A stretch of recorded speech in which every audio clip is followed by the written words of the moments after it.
उम्मीद है कि आप लोग खैरियत से होंगे।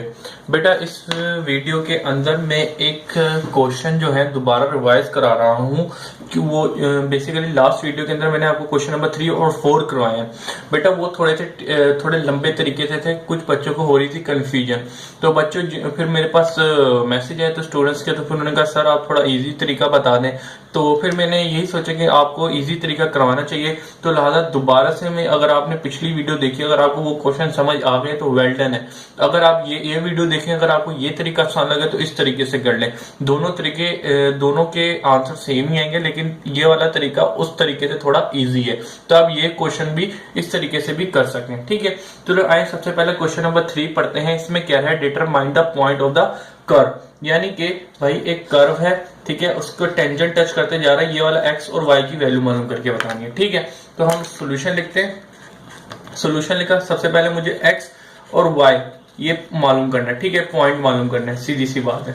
इसके बाद मुझे क्या कह रहा है, गिवन इक्वेशन दी हुई है। ठीक है, तो गिवन इक्वेशन दी हुई है, आपको गिवन इक्वेशन जो दी है वो मैं लिख लेता हूं, y is equal to 2x³ minus 15x square plus 36x plus 10। ठीक है, अब आप इसका क्या करें, डेरिवेटिव लें डायरेक्ट, dy ओवर dx, ठीक है, इज इक्वल टू, अब यहाँ पे इसके बाद जब डेरिवेटिव इसका लेंगे तो ये क्या आ जाएगा, 3 to the 6 x square. Derivative जब इसका लेंगे तो ये हो जाएगा 30x, उस डेरिवेटिव इसका लेंगे तो प्लस 36 आ जाएगा। अब आपको बच्चा ये वाली बात पता है कि क्वेश्चन में क्या कह रहा है, return the tangent is parallel to the x axis. ठीक है, अब यहां पे लिखेगा अकॉर्डिंग टू गिवन कंडीशन, इसमें मुझे कह रहा है the which the tangent is parallel to the x axis. ठीक है, टेंजेंट पैरेलल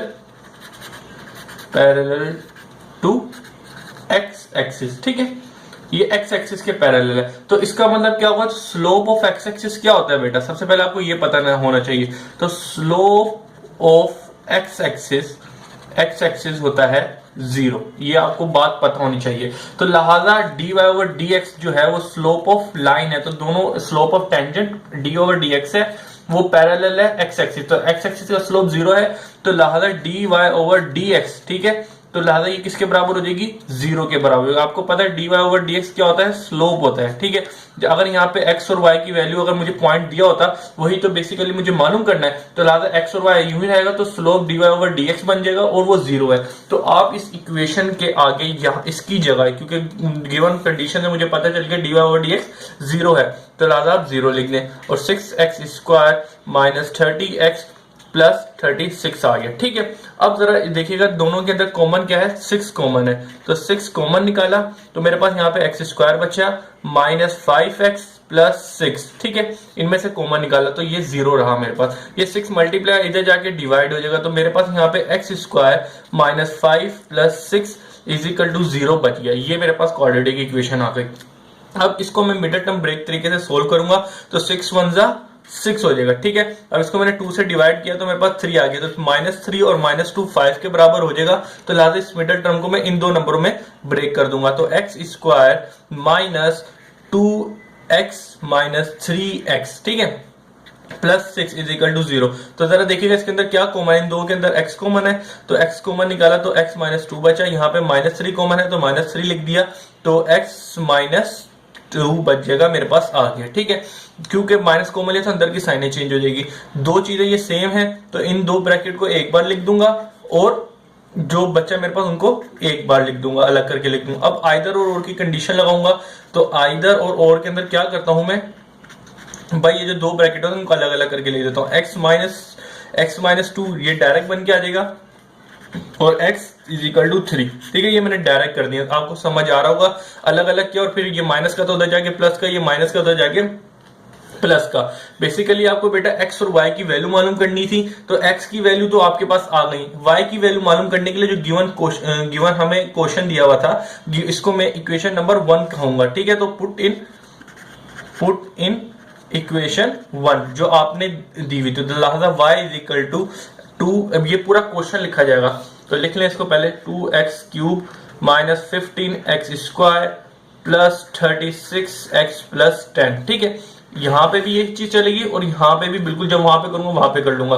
तो लिहाजा यहाँ पे x की वैल्यू मुझे 2 पुट करनी है, तो मैं 2 पुट कर देता हूँ।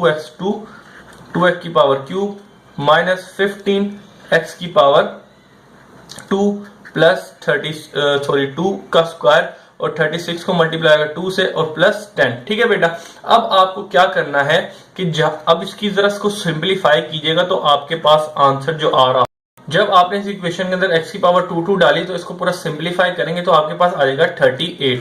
ये y का वैल्यू आ गई। तो लिहाजा आपको एक पॉइंट मालूम करना था, जो पॉइंट यहां से निकल के आया x और y होता है, तो यहाँ पे x और y की वैल्यू पुट कर दें आप, तो ये क्या आया, x आया 2, y आया 38। ठीक है बेटा, इतनी बात उम्मीद है कि ये समझ आ गई। एक पॉइंट आ गया। इसी तरीके से क्योंकि आपके 2 आंसर है तो इसका मतलब 2 पॉइंट आएंगे। तो इसी तरीके से आप क्या करेंगे, पुट इन इक्वेशन 1, क्योंकि x की वैल्यू अब 3 है तो इक्वेशन 1 के अंदर पुट करेंगे क्योंकि मुझे y की वैल्यू चाहिए। इक्वेशन 1 मेरे पास ये रही, तो मैं इसको लिख लेता हूँ, y is equal to 2x cube minus 5x square plus 36x plus 10। ठीक है, अब जहां जहां x है वहां पे मुझे 3 पुट करना है, तो मैं कर देता हूँ 2x3 की क्यूब माइनस 15x3x की स्क्वायर प्लस 36 3 प्लस 10। ठीक है, तो अब आपको क्या करना है, सारी वैल्यू कैलकुलेटर में डालेगा, इधर स्क्वायर लीजिएगा, इधर क्यूब लीजिएगा, इधर स्क्वायर लीजिएगा और सब मल्टीप्लीकेशन करके एडिशन और सब्ट्रैक्शन जो हो रही हो कैलकुलेटर में डायरेक्ट वैल्यू डालेगा, तो आप देखिएगा आपका जो आंसर हो रहा होगा y की वैल्यू 37 आ रही होगी। ठीक है,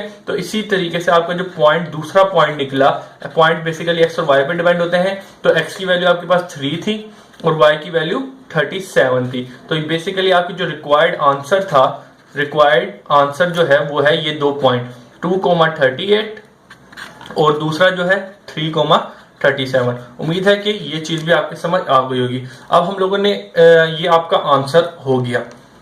मैं क्वेश्चन नंबर 4 करने जा रहा हूं जो आपकी बुक में लिखा है। इसमें क्या कह रहा है, फाइंड द कोऑर्डिनेट। इसमें भी मुझे सोल्यूशन लिखा, सोल्यूशन लिखने के बाद मुझे क्या कह रहा है, पॉइंट मालूम करना है। पॉइंट क्या होते हैं, एक्स और y। वही बात है, एक कर्व है उसके टेंजेंट टच करते जा रहा है, ये वाला x और y की वैल्यू मालूम करके बताएं। तो लिहाजा x और y आपको मालूम करना है, रिक्वायर्ड है। फिर इसके बाद में मुझे क्या कह रहा है, find the coordinate with the tangent of the curve. अब इक्वेशन की कर्व की जो मुझे इक्वेशन दी है, y is equal to 4x। ठीक है, ये दे दिया गया। अब क्या करना है, आपने इसका डेरिवेटिव लेना है, तो आप डेरिवेटिव ले लें, डी स्क्वायर इधर भी लग जाएगा और dy ओवर dx इसके साथ भी लग जाएगा। 4 एक कांस्टेंट नंबर था, तो उसको मैंने साइड पे कर दिया। जरा यहाँ पे लेते हैं डेरिवेटिव 2 और मल्टीप्लाई बाय इट्स चलान। ठीक है, आपको याद है क्योंकि डेरिवेटिव ले रहे हैं विद रिस्पेक्ट टू x, क्योंकि यहाँ पे y का डेरिवेटिव ले रहे हैं, इसकी वजह से इसके साथ चलान मल्टीप्लाई होगा dy ओवर dx और यहाँ पे 4 आ जाएगा क्योंकि x का डेरिवेटिव 1 मल्टीप्लाई बाय 4, तो 1 मल्टीप्लाई बाय 4 तो मेरे पास 4 ही आ जाएगा। इसके बाद मुझे dy ओवर dx चाहिए, तो लिहाजा dy over dx is equal to, यहाँ पे मल्टीप्लाई हो रहा है, इधर जाके डिवाइड हो जाएगा। तो लिहाजा dy ओवर dx जो आया वो मेरे पास क्या आया, 2 ओवर y। ठीक है, अब आप बेटा मुझे एक बात बताएं, इस क्वेश्चन के अंदर आपको ये वाली बात याद रखना, जो क्वेश्चन की इक्वेशन होती है उसको हम इक्वेशन 1 भी कहते हैं, क्योंकि आगे जाके हम इसके अंदर वैल्यू पुट करनी होती है। अब क्या करेंगे हम इसके अंदर, dy ओवर dx किसके बराबर होता है, dy ओवर dx बेसिकली हमारे पास स्लोप होता है। ठीक है, अब स्लोप की ये इसने हमें एक कंडीशन दी हुई है, क्या दी हुई है जरा वो पढ़ लें। Is parallel to the x axis. ठीक है, the line the tangent is parallel to the y axis.